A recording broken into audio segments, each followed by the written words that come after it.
Petit à petit, la France des villages, des quartiers, voit disparaître ses services de proximité.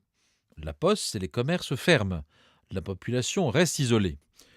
Aujourd'hui, les professionnels libéraux sont les derniers à assurer le lien social. Les infirmières, les kinés, les médecins, les assureurs, les notaires demeurent au plus proche de leurs patients, de leurs clients, donc de leurs concitoyens. Trop de services disparaissent dans les communes. Il faut qu'on en garde un maximum. Parce que s'il n'y a plus de services après, il n'y a plus d'habitants. Ce sont des médecins, des personnes qu'on côtoie depuis toujours. Donc, et puis quand on a un souci, on va les voir, ils sont toujours dispo, ils sont toujours prêts à nous écouter, à nous rendre service. D'avoir un avocat proche de chez nous, ça évite le grand déplacement en fait, d'aller en grande ville. Et le petit bureau proche de chez nous est plus convivial, plus familial que d'être dans les grands bureaux. Vous allez chez le médecin, c'est convivial, quoi. Que ce soit même à la pharmacie, même à l'infirmière, jamais de soucis, au contraire, toujours le sourire, puis on parle d'autre chose, quoi. Puis ils sont là pour nous aider aussi.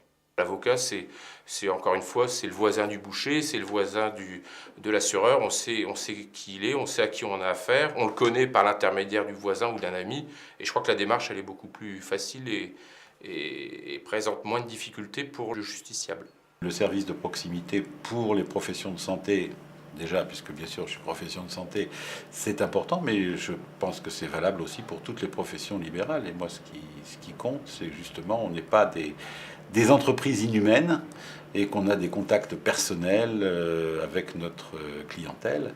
Et c'est valable aussi, bien sûr, pour les médecins, mais ça peut être valable pour toutes les professions libérales, à mon sens.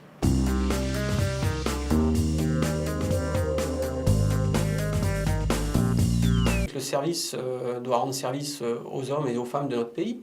Il faut faire ce calcul de jouer sur l'humain, dans l'entreprise, dans le privé, la famille. On a besoin de services, on a besoin des gens, des avocats, des médecins de proximité. Moi, je pense que c'est le rapport humain et qui compte beaucoup. Moi, c'est ça qui compte. Et après, le professionnalisme, c'est bien, mais le rapport humain, pour moi, c'est primordial. Le notaire rencontre généralement ses clients à des moments importants de la vie, des moments clés.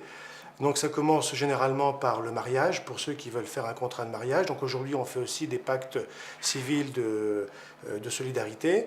On les rencontre également lors de l'acquisition de leur maison, et puis on les rencontre après à des moments plus douloureux, des moments de séparation, par exemple à l'occasion du divorce ou de la séparation avec le partenaire. Et après, on les rencontre à un autre moment qui est douloureux également, qui est le décès des parents pour la succession. En dehors de l'aspect purement professionnel, nous jouons aussi un rôle de contact, d'information, parfois aussi même de confident. Le professionnel libéral n'est pas seulement un technicien. Moi je insiste, son immersion dans le tissu social local me paraît fondamentale. On est reconnu peut-être comme des personnes qui ont une sagesse ou une expérience, et on est parfois sollicité pour des conseils dans des domaines parfois très très loin de notre métier. Les Français sont très attachés à leurs services de proximité. L'Union nationale des professions libérales reste vigilante pour garantir la présence des professions libérales partout sur le territoire, afin que chacun ait accès aux soins, à la justice et aux meilleurs conseils dans les villes, mais aussi dans les quartiers périphériques et dans les villages.